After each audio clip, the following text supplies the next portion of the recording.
응용하기 전에 응용의 형세를 보아서 미리 연마하기를 주의라고 하는 것은 이걸 통해서 우리가 일에도 걸림이 없고 이치에도 걸림이 없고 그 밝은 지혜로 모든 일을 하면 내게 돌아오는 업은 좋은 업이 올 것이고 서로 안 좋은 업이 오더라도 그걸 잘 돌려서 그걸 선업으로 돌릴 수 있는 힘이 나에게 있다 말이에요. 나에게 있다.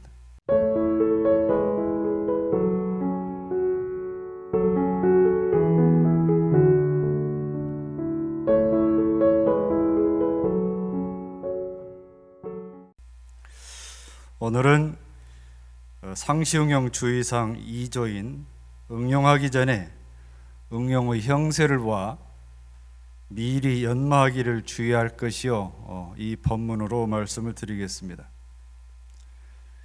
경산 상사님이 학생 때입니다. 그러니까 장철 예비교무가 수학 시절에 동기들하고 대산종사님을 뵈러 갔답니다. 이런저런 말씀을 하시다가 너희들이 절에 가면 반야신경만 잘하면 된다. 그렇다면 원불교에서는 무엇을 잘하면 되겠냐? 하고 이제 말씀을 하시니까 너무 쉬운 질문 하시니까 말을 못하고 이제 멈칫하면서 내심 불교는 반야신경이니까 원불교는 이론상 소원문 잘하면 되죠 하고 속으로 이렇게 생각으로 말을 못하고 있는 사이에 대산종무사님께서 상시응용 주의사항을 잘 알아야 된다. 그 상시응용 6조목에는 3대를 있고 거기에 생활이 다 있다. 불법시 생활, 생활시 불법의 이치가 이 상시응용 주의사항에 있다. 앞으로 종교는 이런 이치로 가야 된다. 이렇게 법문을 하셨다고 그럽니다. 우리 교전을 보면 말이죠. 표에 불법시 생활, 생활시 불법 이래 되어 있으신데, 즉 바꿔 말씀드리면 불법이 생활에 있고 불법을 생활에서 실천하고 생활 속에서 불법을 알아차리는 그런 공부, 다시 말하면 생활을 잘하면 불법을 잘 이행하는 것이고 불법 이행을 잘하면 생활을 잘한다는 그 이치를 분명하게 말씀을 하셨는데 대체 이것을 어떻게 하라는 말씀인가 하고 의문을 가지실 텐데 그 가르친 말씀이 바로 상시응용 주의사항 6조목에 있다. 바로 그 말씀입니다. 대종사님 제자 중에 김남천이라는 제자가 있었어요. 이 제자는 목수였거든요. 목수인데 그 교중에 이제 집을 지면 주로 주도적으로 그 일을 했는데 한 번은 초가 지붕을 이면서 나래만 둘러놓고 새끼를 두르지 않았던 모양입니다. 대종사께서 지나가다 보니까 밤새 바람이 불면 어쩌려고 그렇게 새끼를 두르지 않느냐, 실컷 해놓은 것 허사가 되는 거 아니냐 하고 이제 김남천에게 얘기를 하니까 이 지방은 바람이 별로 불지 않습니다. 괜찮습니다 하고 그대로 두었답니다. 근데 이게 웬일입니까? 밤새 바람이 불어가지고 그 지붕 이어놓은 것이 다 날아가 버렸어요. 아침에 일어나서 보니까 그 난리가 되니까 얼마나 송구스럽겠어요. 대종사님께 와서 뵙고는 몸둘 바를 모르면서 대종사님께서 신통으로 미리 보시고 이렇게 말씀을 해주셨는데 제가 어리석어 가지고 명을 어겨서 죄송합니다. 근데 대종사님 그 말이 더 화가 나셨어요. 나는 든든하고 떳떳한 길을 가르쳐 줬는데 내 말을 흘려듣더니 이제는 도리어 나를 신기한 사람으로 보는구나. 너는 앞으로 나에게 대도정법은 안 배우고 신기한 일만 배우려고 하겠다. 크게 경책을 하셨습니다. 큰일이다. 그런 생각을 바로잡아서 앞으로는 오직 든든하고 떳떳한 길만 잡아서 행하라. 이렇게 말씀을 하셨습니다. 김남천은 목수예요. 목수고 집 짓는 일에서만큼은 그 총부 교중 안에 있는 모든 사람보다는 제일이잖아요. 이 중에 내가 제일이다 집 짓는 일만큼은. 그리고 이제 그 모든 것에 대해서 자신감이 있었겠죠. 근데 그것이 자신감이 자만으로 변해가지고 그런 일을 겪게 된 것입니다. 우리가 말이죠, 지난 일을 돌아볼 때 생각을 하는데 말이죠, 진짜 기억하고 싶지 않은 일이 있는가 하면 기억하기만 해도 행복한 웃음이 지어지는 일이 있죠. 그렇습니다. 저도 마찬가지입니다. 기억하고 싶지 않은 일은 뭐냐면, 내가 그 일을 당했을 때 그 일을 시작하기 전에 그 응용의 형세를 봐서 미리 연마를 해야 되는데 형세도 안 보았으니까 미리 연마도 안 하고 자기 습관대로, 자기 고집대로, 자기 자신감만 믿고 하다가 실패한 것이 원인이 되었기 때문에 그럼 기억하고 싶지가 않아요. 다시 기억해도 행복한 일은 뭐죠? 그 일을 당해서 그 응용의 형세를 봐가지고 미리 연마를 하고 그 순서에 맞게 차근차근 일을 해서 그 결과를 좋게 얻었기 때문에 그 일은 두고두고 생각해도 기쁘고 행복하다고 말씀이죠. 대종사께서 말이죠, 그 지역에 바람이 잘 안 부는 줄 대종사님도 아셨어요. 아시잖아요. 그렇지만 모르겠습니다. 그날 일기를 볼 때 필시 밤중에 바람이 불 줄 아시고 하신 것인지.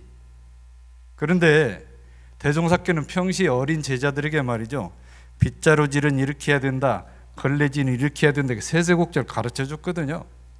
결국에는 주의심을 갖고 마무리를 잘 해야 되는데 그걸 안 한 것을 보고 경책을 한 거란 말이죠. 아마 그것을 신통으로 보지 말라 하셨을 때는 당신이 이렇게 보시고 하신 말씀은 아닌 것 같습니다. 자, 응용하기 전에 응용의 형세를 봐서 미리 연마하기를 주의할 것이요 그랬습니다. 본문에서 연마라고 했잖아요.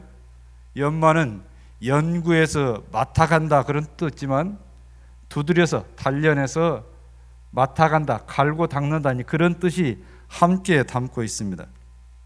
그래서 연마한다고 했기 때문에 사막 중에서 사리 연구를 진행시키는 일에 해당을 합니다. 그리고 응용할 때라고 했기 때문에 동할 때, 이 일이 있을 때 하는 공부로서 이 일이 없을 때 공부를 준비하는 그런 공부길이 된다, 이렇게 이해를 하시면 될 것 같습니다. 근데 종교 생활을 그냥 믿으면, 그냥 믿고 하면 다 해결되는 것이지 뭘 이렇게 번거하나, 이렇게 이 본문을 생각할 수도 있을 것 같아요. 이 말씀을 하신 뜻은 뭐냐면 그것이 바로 진리다 그 말이에요. 그것이 진리다. 진리가 멀리 있는 게 아니다. 네가 지금 심신작용하는 일을 응해서 인연을 상대를 하면서 심신작용을 그 가운데 진리가 있고 그걸 그대로 실행하는 것이 진리대로 실행하는 것이고 참된 생활이다, 바로 그 말씀입니다. 우리가 연마하고 연구해야 할 진리는 뭡니까? 일과 이치입니다. 우리 사리연구라고 그러죠. 사리연구는 일과 이치를 연구하는 거예요. 진리를 바꿔서 말하면 일과 이치를 말해요. 그래서 대종사께서 본문에 말씀하셨죠. 우리는 일과 이치 속에서 태어나서 일과 이치 속에서 살다가 일과 이치 속에서 죽고 다시 일과 이치 속에 태어난다 그랬어요. 바꿔서 말씀드리면 우리는 진리 안에서 태어나서 진리 안에 살다가 진리 안에서 죽고 진리 안에 다시 태어난다. 결국에는 경전이라고 하는 것은 진리를 말씀하신 건데 그 요체를 말씀드리면 일과 이치를 밝혀주신 겁니다. 그것을 벗어나는 게 없어요. 그래서 부처님 같은 성자도 이 진리품 일과 이치를 벗어나서는 살 수가 없습니다. 살 수 없기 때문에 그 안에서 당신께서 깨달아 하신 일과 이치를 진리의 말씀, 경전의 말씀으로 해주신 겁니다. 한 제자가 여쭸어요. 저는 늘 사물에 민첩하지 못한데 어떻게 하면 사물에 밝아질 수 있겠습니까? 하고 여쭈니까 대종사께서 말씀하시기를 일 당하기 전에는 미리 연마하고 일을 당해서는 잘 취사하고 온전한 생각으로 취사하라고 하셨죠. 일을 지낸 뒤에는 다시 대조하는 공부를 부지런히 해라 그래요. 이 세 가지만 하면 다 해결이 된다. 근데 이거를 내일뿐만이 아니라 다른 사람의 일이라도 마음 가운데 항상 반졸해서 공부를 잘하면 점점 사물에 능숙해져서 모든 응용에 걸리고 막히는 바가 없을 것이다 그랬더니. 그런데요, 이 상시응용주의사항 2조 이 법문은 마음 공부에만 적용되는 게 아니라 우리들이 생활하는 생업에서도 똑같이 적용되는 일입니다. 어떤 모든 일을 할 때 내 직업과 관련된 일, 어떤 사업과 관련된 일도 이 이치는 똑같이 적용이 된다 그 말씀이에요. 자, 이제 응용하기 전에 그렇습니다. 응용하기 전에 이 말씀 풀어드리면 경계에 응해서 내 심신을 작용하기 전에 그 말씀이거든요. 이 경계라고 하는 거 뭡니까? 우리가 자칫 잘못된 경계는 꼭 경계해야 할 대상 이렇게 경계를 받는 그게 아니에요. 내가 심신을 작용하면서 응대하는 그 모든 대상은 다 경계입니다. 자, 그러면 그것이 사물이 될 수도 있고 사람이 될 수도 있고 나에게 돌아온 업이 될 수도 있어요. 그죠? 자, 그래서 응용하기 전에, 바꿔 말하면 일을 시작하기 전에 이렇게 이해를 하셔도 됩니다. 그래서 그 작업을 하기 전에, 그죠? 작업을 하기 전에, 작업은 바꿔 말하면 업을 짓는다 그 얘기예요. 새로운 업을 짓기 전에 새로운 업 짓는 게 뭡니까? 나한테 앞에 온 일을 하려고 하면 새로운 업을 짓는 거 아니에요? 자, 응용의 형세를 보라. 대종경 실시품 본문을 보면 대종사께서 어려운 시기에 크고 작은 형세를 보시고 운심처사하신 본문이 많이 밝혀져 있습니다. 운심처사는 뭐냐면 마음을 운전하고 이 일을 처리한다는 말씀입니다. 대종사께서 그 다양한 많은 근일을 당하시면서 그 운심처사를 어떻게 하셨는가 하는 본문이 실시품 본문에 많이 밝혀주셨습니다. 대종사께 일이 없으실 때는 앞으로 있을 일의 기틀을 먼저 보시고 미리 준비를 했으니까 항상 일을 당해서도 군색함이 없으셨다고 본문에 말씀하셨습니다. 원기 14년 1929년에 가뭄이 참 대단했답니다. 벼가 다 자랐는데도 비가 와가지고 가뭄이 심해서 벼가 익지를 못해서 먹지를 못하게 생겼어요. 대종사님 제자 중에 구산 송벽조라는 제자가 있습니다. 정산종사님 아버님이십니다. 마령교당 교무를 하고 계셨는데 그 농사를 다 버리게 생겨서 이분이 분개를 하셔가지고 편지를 썼어요. 조선 총독부하고 일본 천황이 있어가지고 우리나라 농사가 이 지경이 됐다. 총독부에서 이제 주소를 보니까 진안 마령에서 왔거든요. 그래서 이제 그 일선 이제 경찰에다가 이거 편지 쓴 사람 잡아내라 색출 지시를 내렸어요. 보니까 글씨도 잘 쓰고 문장도 좋거든요. 진안군에서 이제 100일장을 열어요. 100일장을 열으니까 글귀나 쓴 사람 다 모였을 거 아니에요. 그 필적대조라는 겁니다. 필적대조라고 마령교당 교무 송벽조를 잡아냈어요. 이분 신상을 보니까 사돈이 소태산 대종사고 아들이 교정원장이고 전부 다 엄불교 총부 주요 인물하고 다 관련이 돼 있어요. 그걸 파악해서 보고는 조선 총독부에서 이리 경찰서 하달해가지고 원불교 소태산 대종사 불러가지고 다시는 이런 일이 없겠다고 각서를 받아내라 그래서 각서를 받아내라. 이리 경찰서에 전화가 왔죠. 출두하라고. 뭐 때문에 출두하라는 거예요. 이제 사유를 알았습니다. 황순사한테 물어보니까 그 일이 있어서 출두하라고 합니다. 다시는 천황에게 불경하는 일이 없도록 하겠다는 각서를 쓰라는 거예요. 대종사께서 이제 경찰서에 그 요구를 하니까 거부를 했어요. 거부하면서 하신 말씀이 부모가 자녀들을 다 좋게 인도하려고 하지만 각기 성향이 다 달라서 부모 마음대로 다 못합니다. 나라에서 백성을 다 좋게 하려고 하지만 민심이 각각이라 나라에서도 다 그렇게 해주지를 못합니다. 내가 하는 일도 그거 같아서 모든 사람을 내가 다 좋게 하려고 하기는 하지만 정성도 들이지만 그 많은 사람을 일조일석에 어찌 내 마음대로 다 좋게 만들 수가 있겠습니까? 내가 노력은 하겠지만 다시 못하겠다고 각서는 못 쓰겠어. 그래서 각서는 못 쓰겠어. 하루 종일 이제 신랑 이런 거 한쪽에서 쓰라. 난 못 쓴다. 결국은 안 썼어요. 제일 속이 탄 사람 누군 줄 아세요? 황순사예요. 황순사. 황순사는 원불교 총부에서 주재소 있으면서 원불교, 불법연계는 아무 일도 없고 모든 일을 하나도 틀림없이 잘한다 하고 보고를 했는데 혹시 자기가 보고 온 것이 경찰과 들통이 날까 싶어서 이제 조마조마했던 거예요. 애가 타가지고 해질녘에 대종사께서 이제 경찰서에서 오시니까 나는 종사님 때문에 죽을 뻔했어. 내가 원불교는 전부 다 좋다고 했는데 혹시 내가 거짓 보고 온 게 들통나면 내 목숨줄이 달려서 걱정을 했습니다. 그래가지고 이제 대체 어째 그랬는지 하고 이제 경찰서에 있는 자기 동료한테 물어봤대요. 순사였던가 봐요. 그 영감 농판이요. 농판은 전라남도 사투리로 멍청이란 뜻이 돼요. 도장만 찍으면 그냥 나가는데 끝까지 버티던데.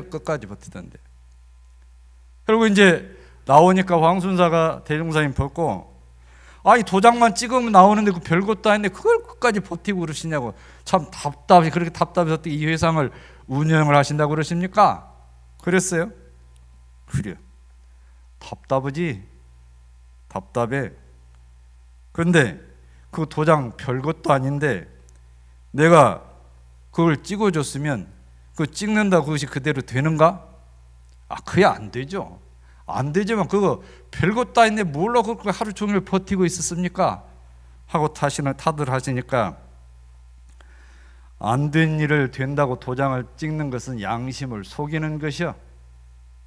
나는 감옥 가도 그 일은 절대 못해 그랬대. 감옥 가도. 대종사께서요 마령에 있는 제자가 조선 총독부하고 천황에 대하고 편지를 써고 그 사단이 난 걸 아셨어요. 그걸 알고 이리 경찰서 왜 부른지도 알았습니다. 위어른께서 이리 경찰서를 갈 때 아무 생각 없이 그냥 가셨겠어요? 그리고 그날의 그 형세를 봤을 때 그날 당일 일의 형세만 보고 당신께서 말씀하셨겠습니까? 이 원불교가 단지 몇 년 회상 유지하자고 된 회상이 아닌데 단지 그날 그 일만 모면하자고 그 형세를 보고 당신께서 연마하고 판단하셨겠냐고요. 그래서 대종경은 통할 통자를 써서 통경이라고 합니다. 두루 통한다는 얘기예요. 상황은 다르지만 이 가르침 알고 표준을 잡고 살면 어느 일, 어느 이치를 당해서도 다 통한다. 그래서 통할 통자 통경이라고 해요. 통경. 서품은 원불교 회상 초기에 있었던 일들에서 대종사께서 응용 형세를 보아서 미리 연마하고 이 회상을 여신 그런 법문이 있고, 수행품은 이론상 진리를 신앙하고 수행하는 데 있어서 어떻게 미리 연마를 하느냐 하는 가르침이 있고요.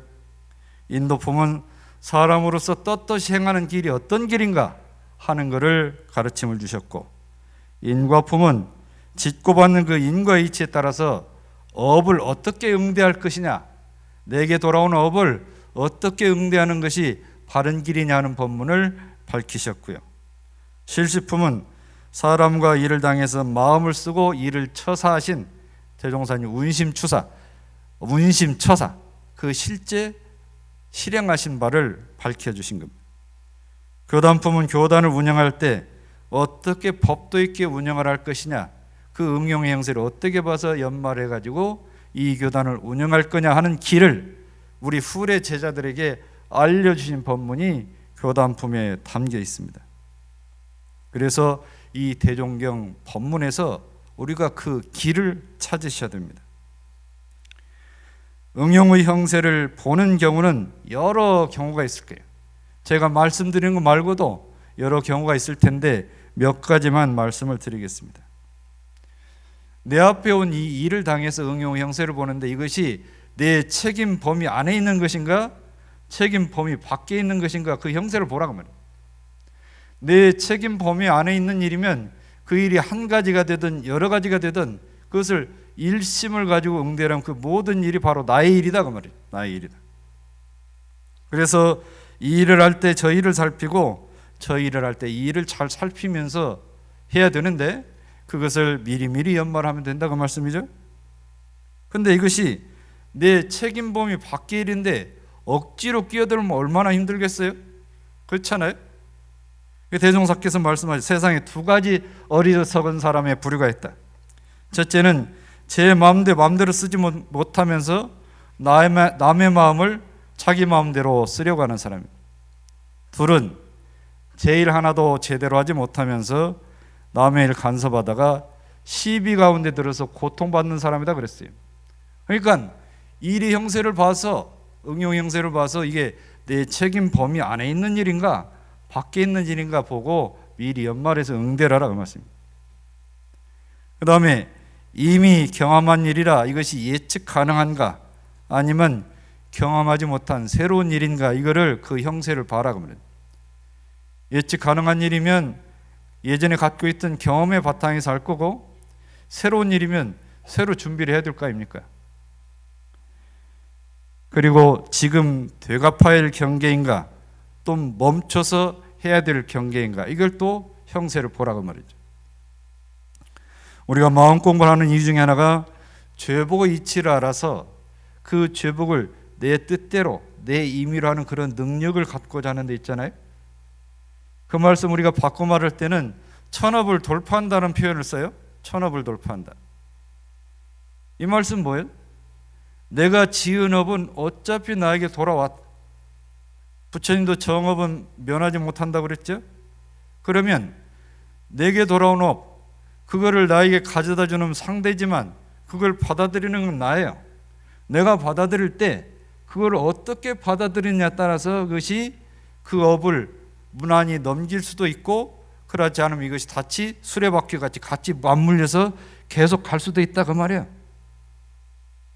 그래서 그걸 내가 잘 받아가시고 잘 받아들여서 잘 넘어가냐, 아니면 같이 주고받고 가다가 또 다른 업을 또 짓느냐, 그거단 말이죠. 잘 받아서 잘 넘기는 걸 일러서 천업을 돌파한다 그 말이에요. 천업을 돌파한다. 그걸 쉽게 이해하기 좋게 대종사께서 말씀을 하시기를 내가 갚아야 할 차례 참아버리라. 그러면 그 업이 쉰다. 이것이 바로 천업을 돌파하는 이치예요. 네가 갚을 차례 참으면 그 업이 쉰다. 그게 잘 참아지나요? 그게 보여야 잘 참아지죠. 이게 내가 같이 맞물려 돌아갈 일인지 그냥 받아서 넘길 일인지 이걸 밝게 봐야 참고 돌리는 거 아니에요?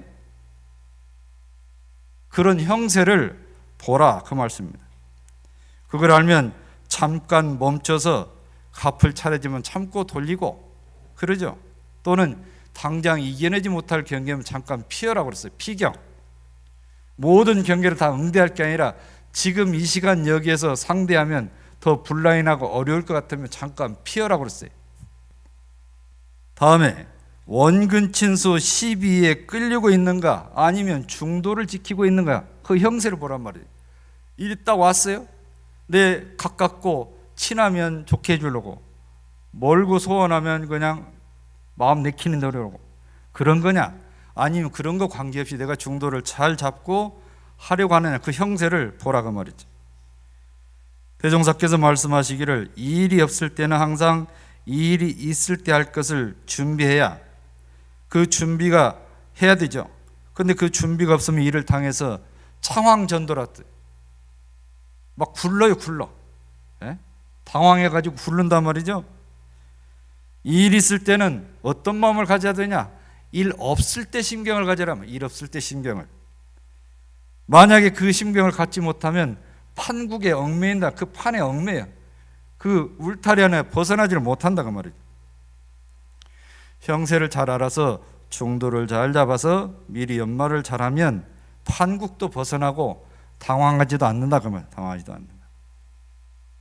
그 다음에 지금 내 앞에 온 이 일이 은생어 해인가 해생어 은인가, 이거를 그 형세를 보란 얘기죠. 지금 앞에 왔을 때는 나한테 해로운 것 같은데 좀 지나고 나면 은혜가 될 것 같은 일인지, 지금 앞에는 은혜로운 일인 것 같은데 시간 지나고 나면 해로울 일인지, 또는 이게 자리탄지 자리타해인지, 이런 걸 그 형세를 보라고 말이에요. 이게 그 판단이 있을 거 아닙니까? 그리고 말로 응대할 일인가 글로 응대할 일인가 몸으로 응대할 일인가 무심으로 응대할 일인가, 그것도 형세를 보란 말이죠. 말로 할 일은 말이죠, 잠깐 멈추고 글로 하면 이게 말이 순화가 돼요. 말로 바로 가는 것보다 잠깐 멈춰서 글로 가면 그 뜻을 전달을, 감정까지 실어서 전달은, 물론 감정 실어 전달할 수도 있겠지만 감정까지 실어서 전달 안 된단 말이죠. 그러니까 이게 지금 말로 응대하는 게 나을지 글로 응대하는 게 나을지, 아니면 말과 글을 빼고 내가 실행으로 보여줘요. 그냥 실행으로. 또 그것도 아니면 무심으로 응대할 수도 있잖아요. 대종사께 하루는 어느 제자가 와서 불평을 얘기를 해요. 남편이 싫은 거예요. 싫으니까 내가 내 생에는 절대 저 사람을 안 만나고 싶습니다. 그렇게 호언장담하는 얘기를 하니까 대종사께서 그 마음이 씨앗이 될 수 있다. 진짜 안 만나고 싶으면 미워하는 마음도 사랑하는 마음도 다 놓고 무심으로 대하라 그랬어요. 무심으로 대하라. 이제 미리 연마하라고 그랬습니다. 미리 연마하라.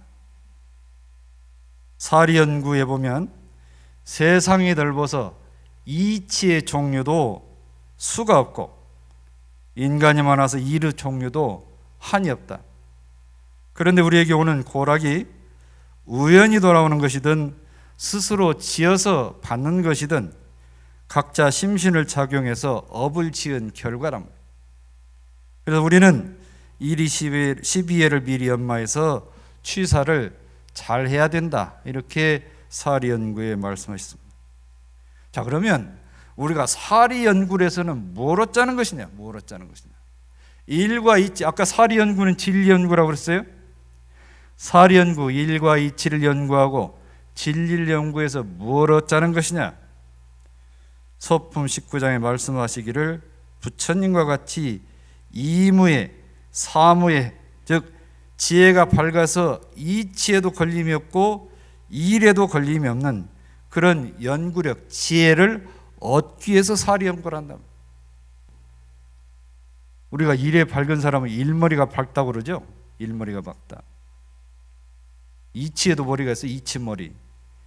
이치머리. 우리가 연마하는데 가장 깊게 높게 연마하는 게 의두화두 그러잖아요. 의두화두도 머리두자를 써요. 의두에도 머리두자를 쓰고 화두에도 머리두자를 써요. 이치머리, 이치머리. 일머리만 따지는 거예요. 이치머리의 정점은 화두 의두예요. 이공주가 이 2조 법문을 가지고 한 말이 있는데, 2조를 이행하는 사람은 나중에 할 일이나 내일 할 일이나 내년에 할 일이나 아니면 일평생 할 일이라도 공부 삼아 발견해서 될 수 있는 데 미리미리 연마해서 앞길을 개척해야 합니다. 아무 생각이 없을 때와 모든 응용 형세를 봐서 미리 연말해서 공부 삼는 것은 분명히 다르다고 하는 것은 어리석은 사람에게 물어봐도 그건 다 아는 얘기, 큰 차이가 있다는 걸 다 안다. 이렇게 이공주가 글에 쓴 게 있습니다. 자, 그러면 미리 연말은 왜 하라고 하냐? 선후, 본말, 일의 선후, 본말을 연말하는 얘기예요. 뭐가 앞이고 뭐가 뒤고 뭐가 근본이 되고 뭐가 끝이 되는 거야. 선후, 본말 그게요. 일이 순서, 선후는 순서가 있잖아요. 선후는 순서를 말하는 거예요. 본말은 뭡니까? 이게 근본적으로 어떤 것이 중요한 거예요. 본말은 중요도를 말한 거예요. 중요도. 정산종사께서 모든 일에 본말과 선후를 찾아서 미리 준비함이 있어야 하는데 눈앞이 얽매이지 말고 영원한 장래를 놓고 봐서 근본되는 일에 힘을 써야 된다 그랬습니다. 근본되는 정신을 잘 알아야 되는데 그걸 돌볼 줄 모르면 그게 얼마나 답답하겠냐, 이렇게 본문하셨습니다. 미리 연마하지 않으면요 어떻게 하는 줄 아세요?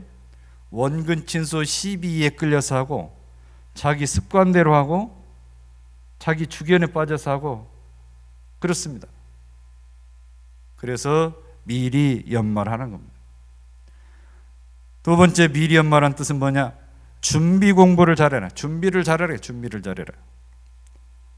정산종사께서 말씀하시는데 무슨 일이나 준비가 없는 일은 분망하기만 하고 질서가 없다 그래. 질서가 없다. 바쁘기만 해요. 준비가 없이 하면 바쁘게 일은 열심히 하는 것 같은데 질서가 없어요. 질서가 없어요. 준비하는 공부는 마음 공부하는 사람이 있는 게 아니더라고요. 세계 우리나라 톱 클래스 선수가 모여 있는가 양궁이잖아요. 세계 랭킹 10위 안에는 거의 우리나라 선수가 있고 다른 나라 선수가 있더라도 그 나라 감독은 한국 사람입니다. 자, 그러면 세계 성적을 봤을 때 몇 년간 성적을 봐 세계 랭킹을 이렇게 순위를 먹였는데 그 1, 2, 3위에 있는 사람이 올림픽이나 세계 양궁대회에 출전하면 전날 미리 반드시 경기장에 갑니다. 경기장에 가서 뭘 보냐면 그 경기장 주변의 소음 정도, 바람은 어디에서 어디로 부는가, 그 바람의 빠르기는 뭔가, 그 여러 가지 그 조건들을 다 본단 말이죠, 이게. 그래서 자기가 그날 그 바람의 속도, 바람의 방향, 소음 이런 걸 고려를 해서 활 시위를 당겨야 10점 만점 관역에 맞춘다 그 말이잖아요. 세계 톱에 있는 양궁 선수들도 미리 그 자리에 가서 미리 연마를 하더라고요. 그러니까 이거는 마음 공부하는 사람에 해당되는 게 모든 일에 다 해당이 되는 얘기예요. 이거는 적어서 후배들을 줘도 되고 원불교 모르는 사람한테 줘도 설명해도 돼요. 네? 이것이 진리이기 때문에 진리를 멀리서 찾지 말란 얘기예요. 우리 평상시 생활하면서 내 심신을 응용하는 그 가운데 진리가 있다고 말이에요. 진리가 있다.